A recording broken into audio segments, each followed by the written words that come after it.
기도하실 때 말씀 속에서 하나님의 음성을 들으시기를 바랍니다. 네.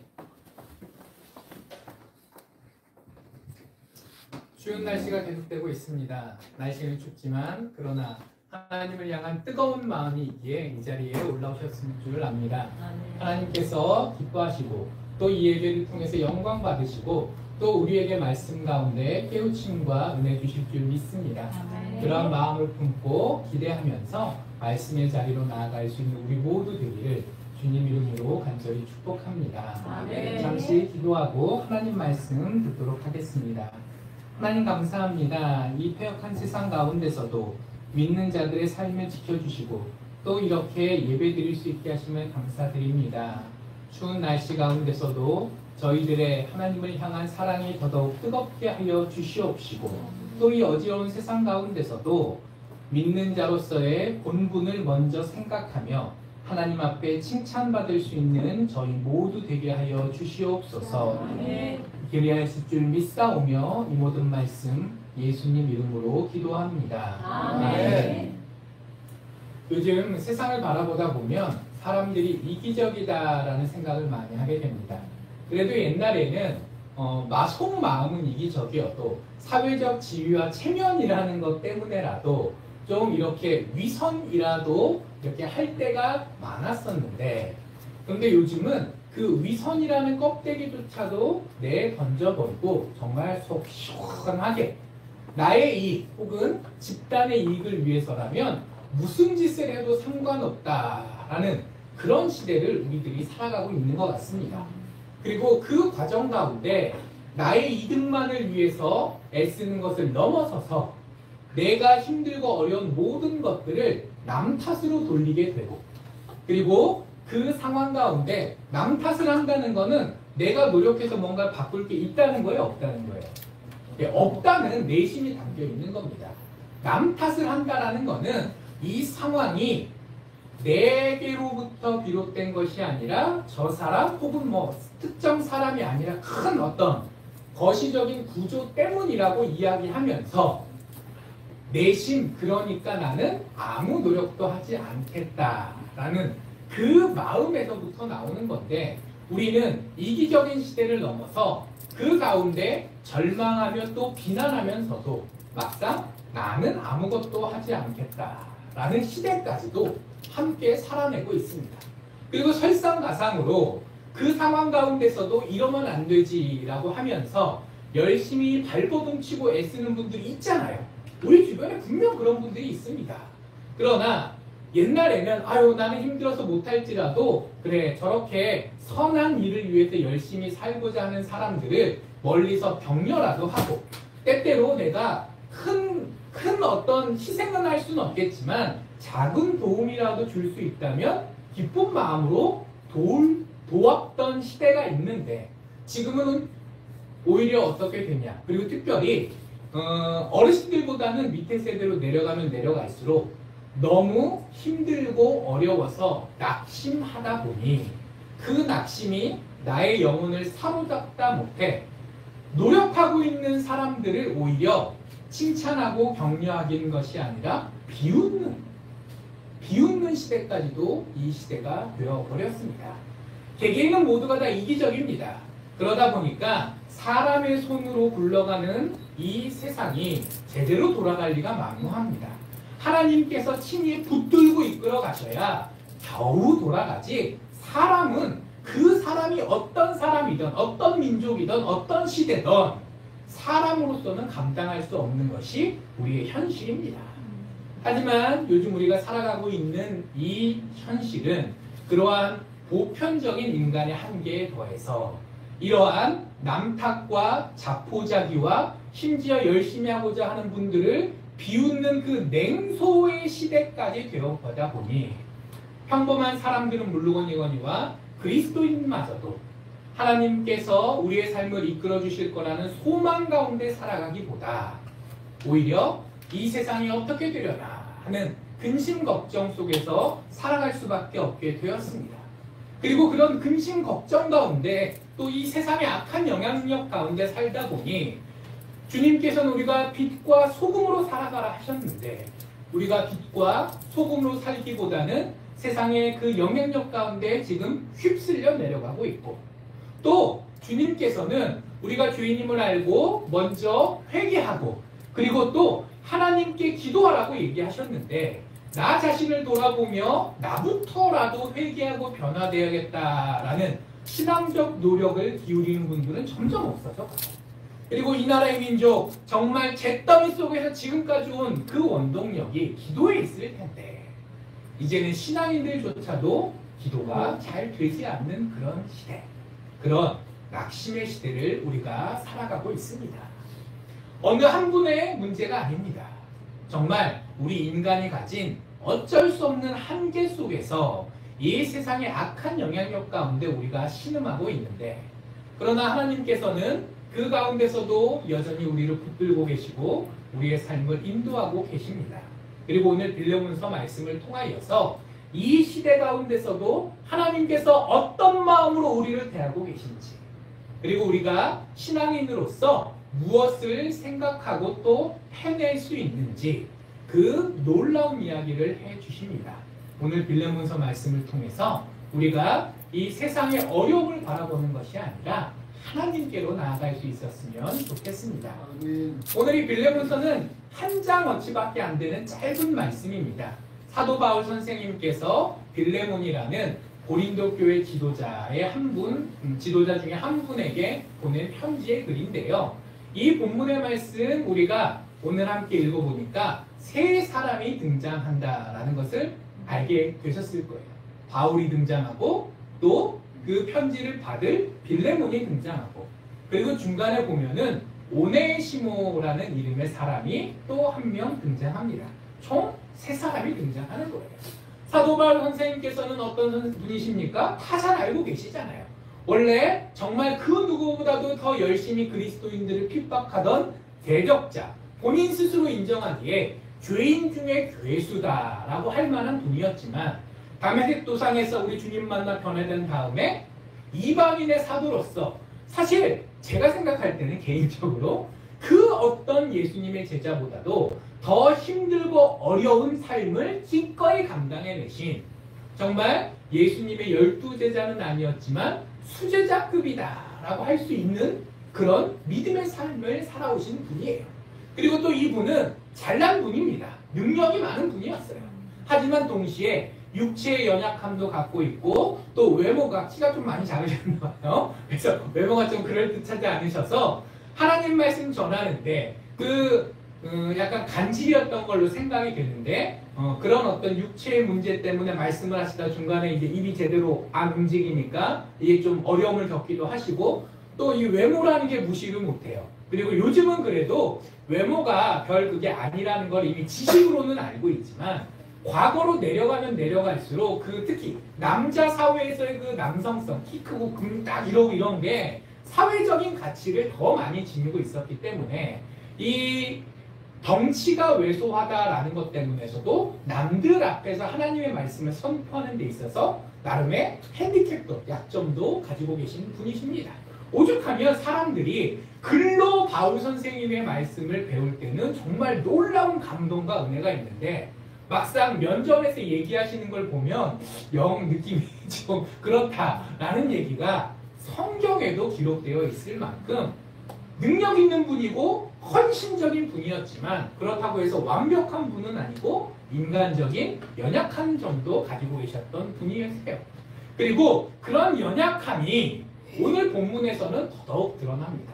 본인 스스로 이렇게 얘기합니다. 내가 이제 나이가 많이 늙었다. 원래 인간의 어떤 그 에너지는 젊을 때가 더 많은 게 사실 어쩔 수 없는 사실이잖아요. 그리고 나이가 들어가실수록 원래 몸에 지고 있었던 어려움들이 더 커져가면 커져가지 줄어들기는 어려운 일이잖아요. 그래서 이 바울 선생님, 이 사도의 삶을 누구보다 열심히 살아내셨지만 오늘 이 본문 말씀을 기록할 때쯤에 바울 선생님은 원래 가졌던 이 육신의 어려움에 더해서 노쇠해졌다라는 어려움을 더 갖고 있었고, 그것만으로도 사실 서글픈 일이잖아요. 그런데 이제 감옥에 갇혀있는 신세였기 때문에 더더욱 육신의 자유도 불편한 데다가 요즘 교도소는 왜 그런 말이 있어요. 교도소에서 주는 밥이 군대에서 주는 밥보다 더 단가가 비싸요. 어떻게 생각하면 이게 좀 그 사람의 마음으로는 이해가 잘 안 되는데 근데 현실이 그렇습니다. 그리고 교도소 난방 해줄까요? 안 해줄까요? 냉방 해줄까요? 안 해줄까요? 네, 교도소가 지금의 교도소가 사도 바울 선생님께서 갇혀있던 그 감옥과 비교하시면 좀 이게 좀 잘 이해가 안 되실 거예요. 그때의 감옥이라는 거는 기본적으로 교도소가 아닙니다. 옛날에 교도소를 뭐라고 불렀죠? 깜빵 감옥 말고 형무소라고 불렀죠. 교도소는 교화하다 할 때 교자를 쓰거든요. 어떤 잘못을 한 사람을 그저 가둬주고 벌만 주는 게 아니라 그곳에서 잘 대해주고 또 교육도 하고 하여튼 그래서 이 사람이 다시 사회의 한 구성원으로서 회복될 수 있게 하는 목표를 가진 데가 교도소고 형무소는 뭘까요? 그 사람의 회복? 그런 건 상관없어요. 죄를 졌으니까 뭘 받아야 된다고요? 벌을 받는 데인 거예요. 그래서 교도소는 상대적으로 재소자들한테 잘해주려고 합니다. 재소자 가운데서는 본인이 악해서 그렇게 된 분들도 있겠지만 어렵게 태어나서 사회적 냉대와 그 어려운 환경 때문에 그쪽으로 흘러간 분들도 계실 거잖아요. 그러니까 혹시 너가 태어난 환경이 그렇게 열악해서 네가 그렇게밖에 살 수 없을지라도 세상이 너를 버리지 않았다. 그리고 그 교도소가 생긴 그 근본 이념이 하나님께서 너를 버리지 않았으니 나라도 너를 버리지 않겠다라는 그 관념에서 기독교 국가에서부터 출발된 개념인 겁니다. 그래서 옛날에 우리 전통은 형무소라고 불렀지만 사람을 교화시켜서 더 선한 사람으로 만들겠다는 목표는 애초였고 벌만 주겠다고 했지만 지금은 우리가 다 교도소라고 부르잖아요. 근데 이때는 교도소일까요? 형무소일까요? 네, 형무소입니다. 기본 개념이. 그러니까 당연히 난방 해줄까요? 냉방 해줄까요? 밥은 잘 줄까요? 뭔가 운동을 시켜줄까요? 교육을 시켜줄까요? 그런 거 하나도 없습니다. 이 당시 감옥은 보통 지하에 습도 높고 햇볕도 하나도 들지 않고 그리고 육신도 그냥 감옥 옥 안에만 가둬놓는 게 아니라 이렇게 손발에 쇠스랑 같은 걸 채워놔서 이거 제가 좀 아파가지고 이렇게 데이밴드 붙여놔도 좀 큰 밴드 접착력 강한 밴드만 붙여놔도 나중에 뛰면 어떻게 돼요? 피부가 막 뻘겋게 돼 있죠. 날라고 붙이는 밴드를 붙여놔도 사람이라는 게 그렇게 마찰이나 이런 것 때문에 피부가 몸이 상할 수 있는데 아무리 뭐 가시로 찔리는 그런 건 아니더라도 쇠스랑을 이렇게 계속 차고 지낸다는 게 그래서 그 묶인 데가 다 까지고 거기에 감염돼서 그래서 밥도 제대로 못 먹지 햇볕도 제대로 멧되지 습기는 높지 거기 벌레들은 돌아다닐까요? 안 돌아다닐까요? 그 더러운 환경 속에서 상처까지 나니까 그래서 그때는 형기를 다 마치고 출소하는 게 복이라는 소리가 있을 정도로 감옥 안에서 많이 죽을 수밖에 없었던 그런 상황이었어요. 성경의 다른 부분을 보면 바울이 로마에서 감옥살이를 하기 시작했는데 또 전셋집을 구해서 거기서 살았다라는 얘기가 있어요. 그래서 어떤 분께서는 그 감옥이 우리가 생각하는 감옥이 아니라 그래도 좀 약간의 인신상의 어떤 그 제한은 있겠지만 먹고 살만 편안한 자리 아니었을까 할 수도 있는데 그거는 재판을 받을 때 우리나라도 기결수, 미결수라는 게 있거든요. 재판 아직 받기 전에 잠깐 몸은 구치소 가 있지만 어쨌든 유죄인지 무죄인지 아직 확정 판결이 안 났어요. 그런 사람과 재판을 해서 이미 유죄라고 확정된 사람은 구별하거든요. 미결수는 아직 재판 안 끝난 사람, 기결수는 결정이 났다 해가지고 재판이 끝나서 이미 유죄 판결 받은 사람. 바울이 황제 앞에서 재판을 기다리던 그 시절 그리고 그 재판 과정이 진행될 때는 좀 자유가 있었죠. 그래서 자기 돈으로 전세집도 얻어서 거기서 하나님 말씀도 전하고 이 사람 저 사람 편을 만나면서 지낼 수 있었지만 상황이 오늘 본문의 때는 그 상황을 넘어가서 이미 우리식으로 생각하면 기결수처럼 입장이 바뀌어서 어려운 현실 가운데 있는 거예요. 그러다 보니 먹을 걸 제대로 먹을 수가 없습니다. 밖에서 누군가가 우리는 사식을 넣어주지만 여기는 살기 위해서는 가족들이 계속 부양해야 돼요. 요즘처럼 생각하시면 안 됩니다. 요즘 군대 가면 누가 밥 먹여주죠? 나라가 밥 먹여주죠. 근데 다윗과 골리앗 때를 생각해 보십시오. 다윗의 형들 3명이 군대가 있는데 누가 밥 먹여야 되죠? 집에서 부모님이 밥을 막내 손에 도시락으로 들려서 보내줘야 애가 먹고 사는 거예요. 이 당시에는 그랬기 때문에 오늘 바울이 또 얘기합니다. 내가 늙었고 내가 감옥에 갇혀있고 그리고 그러다 보니까 나 홀로는 내가 살아남을 수도 없는 상태이기 때문에 누군가가 나를 수종, 그러니까 내 손발이 돼서 나를 도와줄 수 있는 누군가가 꼭 필요한 신세가 됐다. 하나님의 일을 한다고 열심히 노력했지만 내 몸 하나도 내 생명 하나도 내가 노력해서 어떻게 감당할 수 없는 처참한 지경에 있다라고 스스로 얘기하시는 그런 상황이 되었습니다. 반면에 빌레몬은 어떤 사람인가요? 아까 골로새 교회 지도자라고 말씀드렸는데요. 골로새 교회의 지도자였을 뿐만 아니라 오늘 우리가 읽은 본문 앞쪽을 보면 그곳 가운데서도 사랑이 많고 믿음이 신실한 분으로 사람들한테 인정도 받고 그리고 그것이 단순히 사람 사이에 아유 저 장로님께서 되게 훌륭하신 분이야 수준이 아니라 어떻게 되어 있죠? 성경에 이 빌레몬이라는 사람이 정말 믿음이 좋고 사랑이 많다라고 하나님께서 그거를 증거 자료로 성경에 한 4절어치 분량 정도로 박아 놓으셨어요. 이 얘기는 사람한테만 인정을 받은 게 아니라 멀리 떨어져 있는 바울 사도에게도 인정받는 사람이었다는 거고, 그리고 사도 바울뿐만 아니라 하나님께서도 이 사람이 그런 사람이었다라고 인정해 주셨다라는 겁니다. 그 당시에 주변의 사람들이나 믿음의 위대한 지도자나 그리고 하나님께 이르기까지 믿음의 사랑이요 사랑의 사람으로 인정받는 그런 분이셨어요. 그리고 오늘 본문에 등장하는 또 한 사람이 오네시모의 주인이기도 했습니다. 노예를 거느렸던 경제적으로 어느 정도 여유가 있던 분이셨다라는 얘기예요. 그리고 오네시모로 넘어가면 이 빌레몬의 종이었어요. 그러니까 오네시모의 법적인 신분은 뭐죠? 노예. 우리로 따지면 천민. 양민이 아니라 천민인 거죠. 우리식으로 생각하면 빌레몬은 양반이었고 오네시모는 그 집 종이었던 거예요. 그런데 모든 노예들은 나도 똑같은 사람인데 왜 우리 주인은 저렇게 편히 사는 것 같은데 나는 이 고생을 해야 되냐, 그런 마음이 들겠어요 안 들겠어요? 드는 게 당연한 거잖아요.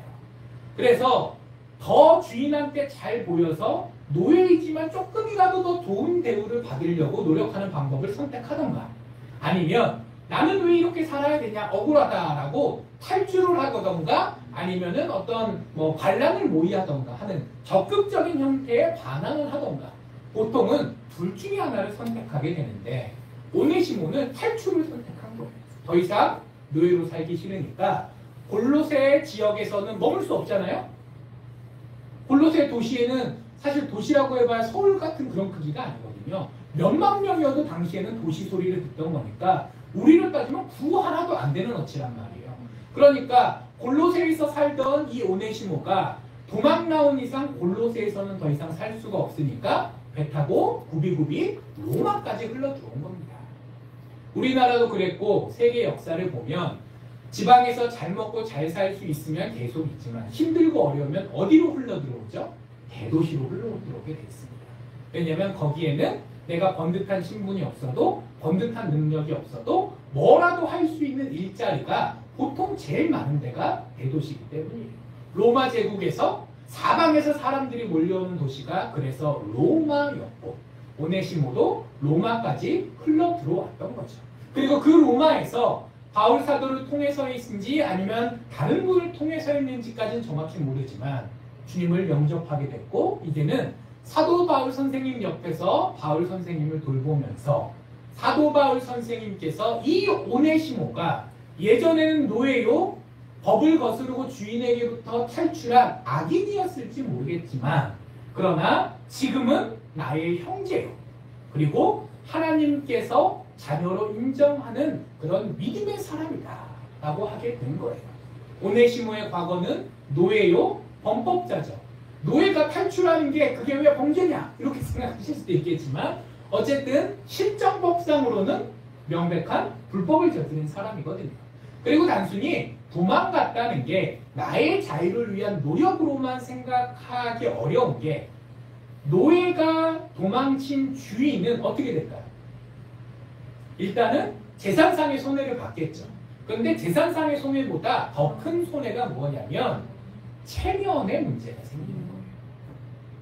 노예가 10명 있는데 1명이 도망갔어요. 근데 못 잡아왔어요. 그럼 어떻게 되죠? 나머지 9명도 우리 주인이 만만하다고 생각하고 일을 안 하거나 또 도망을 가거나 심지어는 무장 봉기를 일으켜서 주인을 해칠 수도 있는 거란 말이에요. 그리고 그런 걸 보면서 주변에 비슷한 입장에 있던 사람들이 아유 저 빌레몬이라는 사람은 얼마나 능력이 없길래 도망간 노예 하나 감당을 못하나. 도망치게 한 것도 무능이요. 못 잡아온 것도 무능이요. 사회적 평판이 떨어진단 말이에요. 그래서 우리나라도 옛날에 보면 추노꾼들이 있었어요. 우리나라도 똑같이 양반과 종이라는 어떤 그 신분적 관계가 있었기 때문에 종이 도망가면 양반이 그만두지 않습니다. 종 한 명이 예를 들면은 뭐 돈이 얼마다, 요만큼이다 라고 치면 추노꾼을 부리는 값이 더 들거든요. 경제적으로 따지면 에잇 하고 그냥 보내주면 나요. 그리고 나중에 나라의 법 체계에 따라서 잡히면 그때 뭐 잡히면 됨 좋고 안 잡히면 손해봤다고 생각하고 잊어버리는 게 경제적으로는 맞는데 근데 그렇지 않았습니다.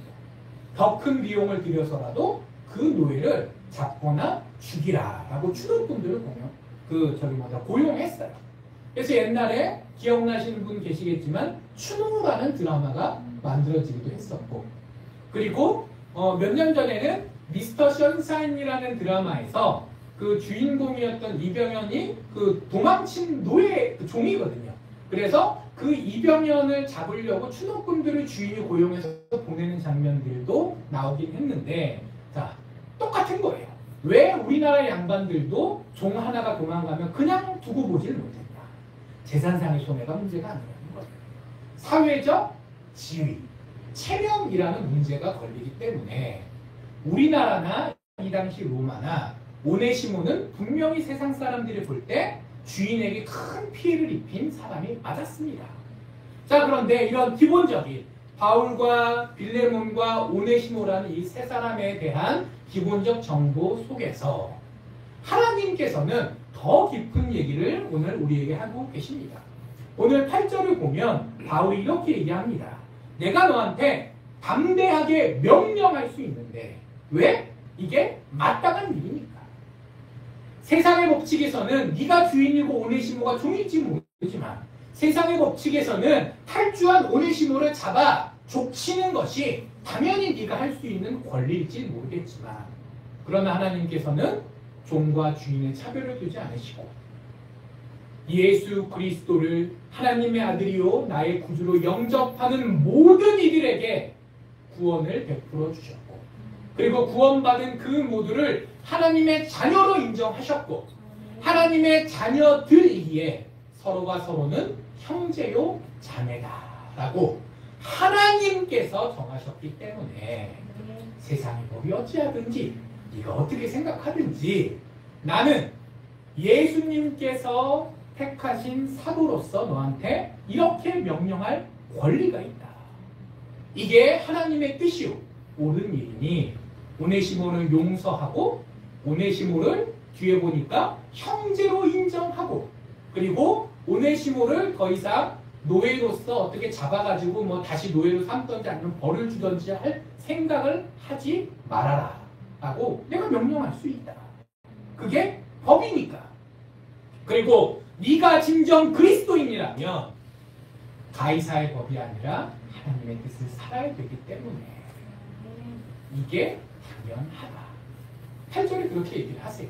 근데 9절이 되면 그렇지만 내가 너에게 명령을 하는 것이 아니라 간구한다.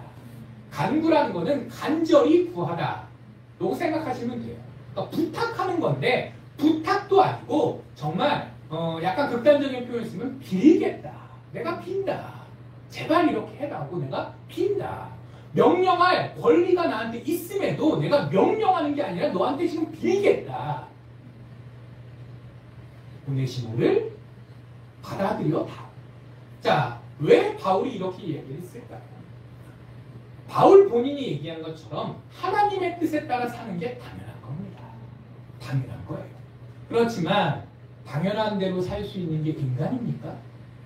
세상이 당연한 대로 법대로 정의롭게 돌아간다면 이 모양 이 꼴이겠습니까? 원래 인간이라는 거는 당연한 하나님의 뜻대로 사는 게 너무나도 힘든 존재예요. 바울도 본인이 스스로 겪어봤을 거고 수많은 사역들 통하여서 인간의 한계에 대해서 절실히 느껴봤을 겁니다. 이분이 또 얼마나 똑똑한 분이에요.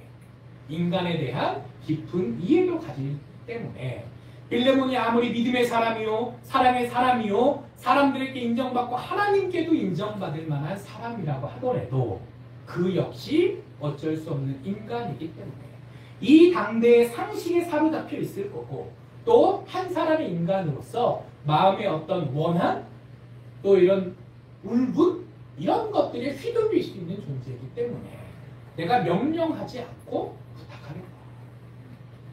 로마법은 주인과 종을 구별하고 로마법은 그러니까 우리로 따지면 세상은 네가 주인이니까 탈주한 노예를 잡아 어떻게 해코지할 수 있는 권리가 있다라고 얘기하지만 그리고 너의 마음도 일단은 재산상의 손해가 난 것부터 사회적 체면이 깎인 것까지 여러 가지로 생각하면 화가 날 수밖에 없지만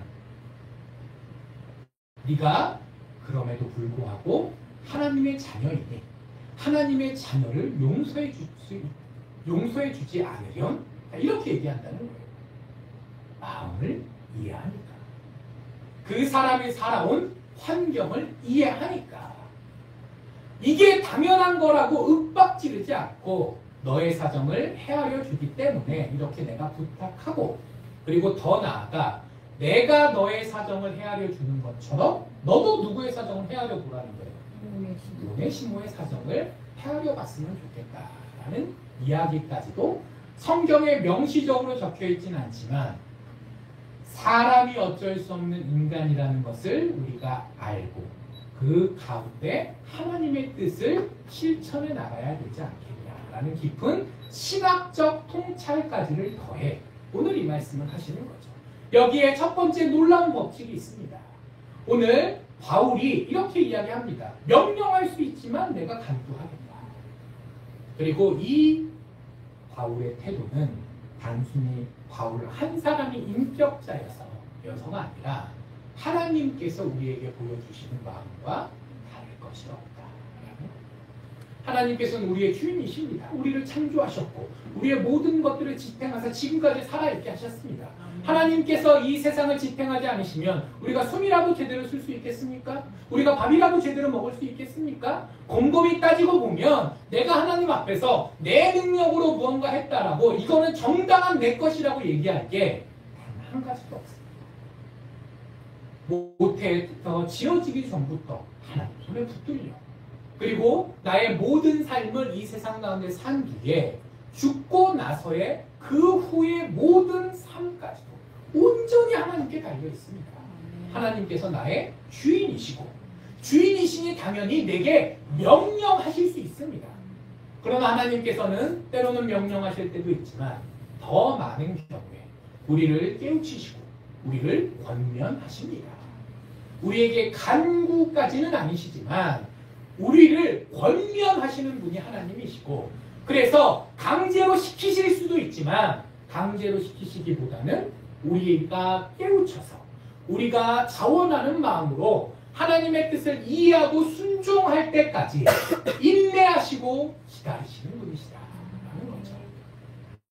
바울이 이럴 수 있었던 것은 바울 한 명의 생각이 아니라 바울이 이미 하나님의 이런 마음을 이해했기 때문에 내가 하나님께서 세워주신 사도로 살아가는데 하나님께서 나를 향해 품은 이 마음대로 내가 살아가야 되지 않겠어요?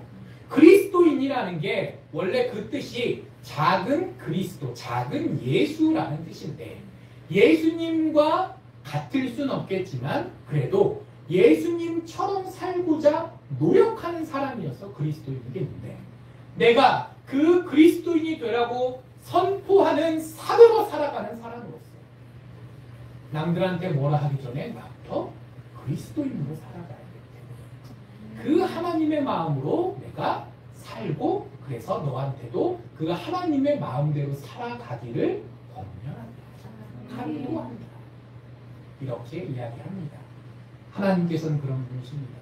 우리가 죄인이어도 우리가 무지해도 우리가 이 세상에 휩쓸려 가도 그 가운데 우리를 강제할 수 있는 분이시지만 강제하기보다는 기다리시고 따뜻하게 권면하시는 분이세요. 그리고 그 과정 가운데 우리의 인생을 변화시키시는 분이십니다. 다음으로 오네시모에 대해서 한번 생각해 보겠습니다.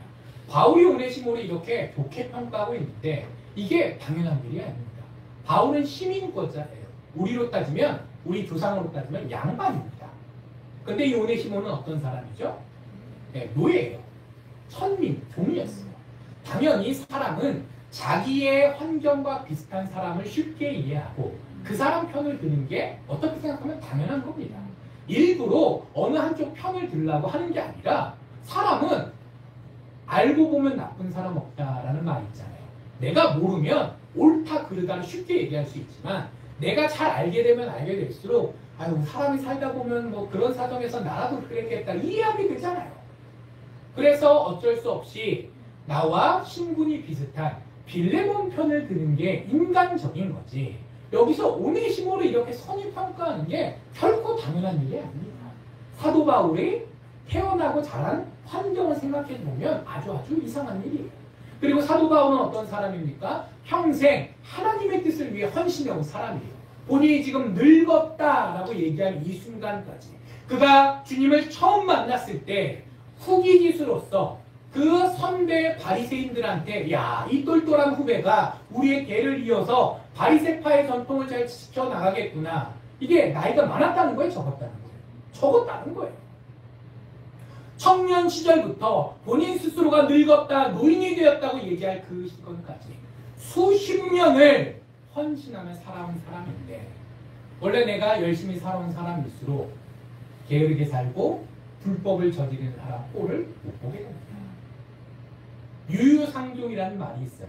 내가 좀 부드럽게 설렁설렁 살았으면 남이 설렁설렁하는 것도 뭐 사람이 살다 보면 그런 거 이해하게 되고 반면에 내가 빡빡하게 최선을 다해 살았으면 최선을 다하는 인생이 당연한 거지 왜 저 사람은 왜 내 자식은 왜 요즘 것들은 왜 주변에 있는 모든 사람들을 구박하면서 왜 너는 나처럼 살지 못하냐 라고 구박하는 게 당연한 거예요. 그게 사람입니다. 근데 바울은 어떻게 합니까? 내 타고난 환경을 극복합니다. 그리고 내가 여태까지 평생 헌신해왔던 나의 삶조차도 극복합니다. 오롯이 하나님의 마음으로 이 오네시모를 대하는 거죠. 빌레몬에게 무언가 얘기하기도 전에 이 사도 바울 선생님께서 보여주는 모습 그 자체가 하나님께서 사람을 얼마나 변화시킬 수 있는가에 대한 증거입니다. 그리고 활용점정으로 사도 바울 선생님께서 오네시모를 아들이라고 부릅니다. 사도 바울 선생님께서는 안타깝게도 결혼을 못하셨어요. 친자식이 없습니다. 그리고 나이가 젊을 때는 사람이 원래 일하는데 정신이 없다 보면은 뭐 처자식 생각 안 할 수도 있지만 그렇지만 나이가 들면 들수록 뭐밖에 안 남는다 그러죠? 가족밖에 조금 더 줄이면 자식밖에 안 남는다 그러시잖아요. 근데 바울 선생님께는 그런 사람이 애초에 없어요. 그 상태에서 늙고 감옥에 갇혀 병들고 지쳐있는 이 상황에 이 오네시모를 아들로 여기셨을 정도면 이 사람을 그저 수많은 성도 가운데 한 명, 수많은 그리스도인 가운데 한 명으로 여기신 게 아니라 어떻게 여기신 거예요? 정말 소중하고 중요한 사람으로 여기신 거잖아요. 이게 결코 쉬운 일이 아니었을 텐데 그렇게 되었습니다. 하나님께서 변화시키시니까 그렇게 된 거예요. 반면에 오네시모는 어땠습니까? 어제까지는 노예였지만 이제는 하나님의 백성이 되어 세상 법으로는 여전히 노예일지 모르겠지만 하나님의 자녀라 일컬음을 받고 그리고 주인이었던 빌레몬에게 형제라고 이야기할 수 있는 존재가 되었습니다.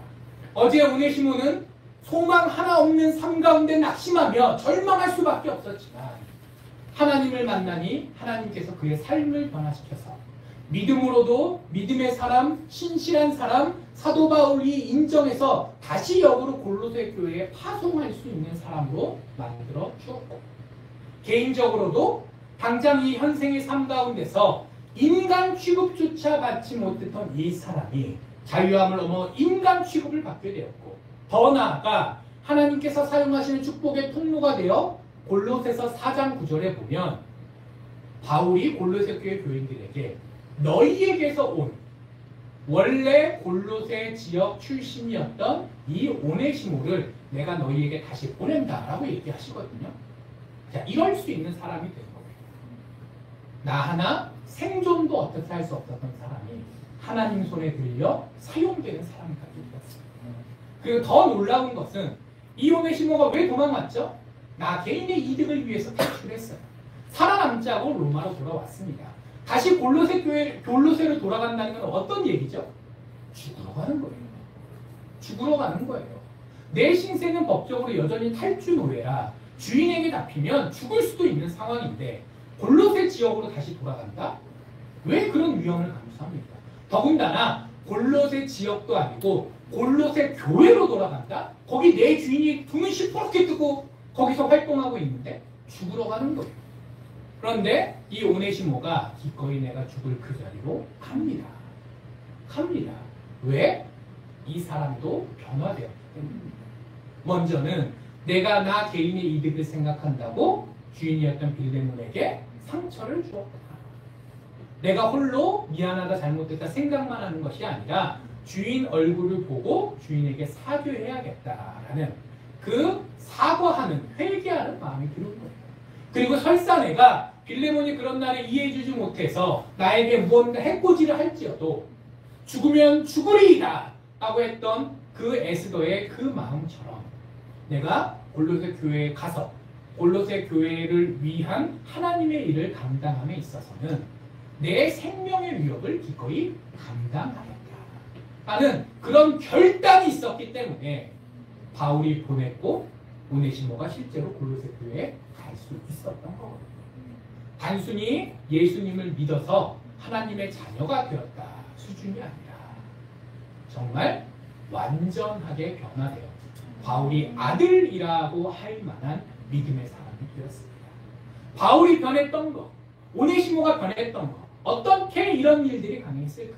그 자신이 노력해서 되었을까요? 그렇지 않습니다. 하나님께서 그들에게 이런 마음을 주셨고 그들의 삶을 들어 사용하셨고 깨닫게 하셨기 때문에 결국 이들이 오늘 본문에 등장하는 그런 사람이 될 수 있었던 거예요. 하나님께서 우리에게 명령하지 않으시고 우리 곁에 계시며 인내하시며 권면하시는 것이 하나님께서 우리에게 보여주신 놀라운 하나님의 마음이라면 두 번째 놀라운 법칙은 그 하나님을 믿고 하나님 손에 붙들린 삶을 살게 되면 내가 다른 사람이 될 수 있다라는 것입니다. 내가 나를 변화시키는 것이 아닙니다. 세상이 나를 변화시키는 것이 아닙니다. 하나님께서 우리를 변화시키십니다. 그리고 그랬기 때문에 바울이 먼저 이 오네시모를 형제로 인정하며 빌레몬에게 파송할 수 있었고 그리고 빌레몬에게 나에게 하듯 빌레몬이 바울 선생님을 함부로 대했겠어요? 아니겠죠. 그러니까 내게 하듯 하라는 거는 그저 그래 뭐 바울 선생님께서 그렇게 얘기하시는데 내가 너를 잡아줬지면 그것도 또 문제가 되니까 내가 그냥 못 본 척 용서하겠다 에휴, 하는 수준이 아니라 마지못해 해코지하는 걸 참는 수준이 아니라 진짜 그 마음 가운데 이 사람을 형제로 인정하는 먼저 바울이 변화되고 바울을 통해서 오네시모가 변화되었는데 이제는 하나님께서 어디까지 역사하시는 거죠? 이 두 사람을 통해서 원래도 믿음의 사람이었던 빌레몬이 더더욱 하나님의 뜻과 함께 살아갈 수 있도록 이끌어주기까지 하고 계십니다. 이게 결코 당연한 게 아니에요. 빌레몬에게는 재산권이 있습니다. 빌레몬에게는 이 오네시모를 징벌할 수 있는 명분과 권한이 있어요. 그리고 이 상황 가운데 바울이 오네시모를 보냈으니 내가 바울의 얘기를 들어줄지 안 들어줄지 결정할 권리가 누구한테 있는 거예요? 바울이 명령을 했으면 날 따를 수밖에 없지만 바울이 부탁을 했기 때문에 들어줄지 안 들어줄지 결정권도 나한테 있는 거예요. 하지만 한번 생각해 보십시오. 나에게 권리가 있다고 하고 나에게 명분이 있다고 하고 나에게 힘이 있다고 한들 내 인생 내 마음대로 결정하는 게 과연 당연합니까? 이 세상은 그렇다고 얘기합니다. 이 세상은 그래서 내가 일단 힘이 있고 명분이 있고 자리를 차지하면 무슨 짓을 해도 괜찮다고 하죠. 그렇지 않으면 바보라고 비웃습니다. 하지만 하나님께서는 오늘 빌레몬서를 통해 마지막 놀라운 법칙을 말씀해 주십니다. 겉으로 볼 때 내가 힘도 있고 명분도 있고 권리도 있을지라도 그리스도인의 선택은 그리스도인의 삶은 내 마음에 달려 있는 것이 아니라 하나님의 뜻에 달려 있어야 됩니다. 나를 우선하고 하나님을 이용하려는 마음이 아니라 나 스스로를 하나님의 자녀요 아니 더 나아가 종으로 인정하면서 하나님께서 나의 주인이시니 때로는 이해되지 않을지라도 때로는 마음에 부대낄지라도 하나님의 뜻대로 살아보겠노라는 그 결단이 우리에게 필요하다고 말씀하시는 거죠. 빌레몬서 끝까지 다 읽어봐도 빌레몬이 그렇게 했는지 안 했는지는 나타나지 않습니다.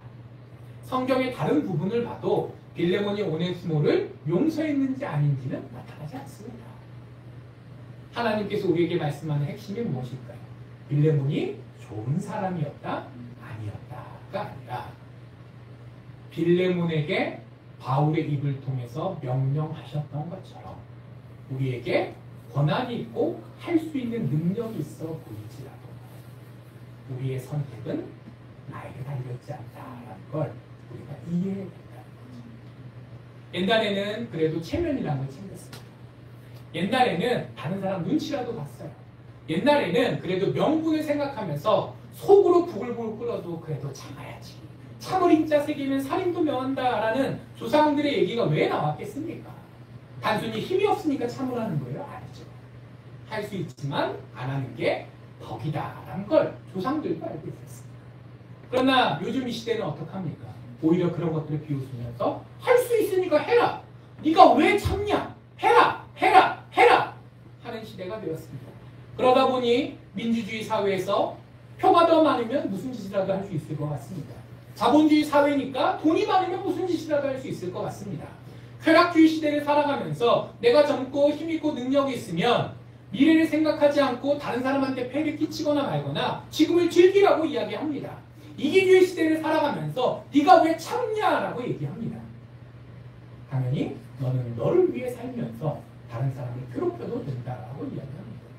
이 세상에 수많은 무슨 주의들이 횡행하면서 그리스도의 삶을 뒤흔들고 있습니다. 너는 왜 참냐? 해라. 그래서 그 결과가 어떻습니까? 지금 우리가 둘러보는 이 세상, 하나님의 뜻에 따라 굴러가는 것이 아니라 세상의 논리에 따라 굴러가는 이 세상, 우리 성도님들께서 보실 때 괜찮아 보이십니까? 사람이 사람의 뜻대로 살면 그 결과는 죄요. 그 끝은 사망일 수밖에 없습니다.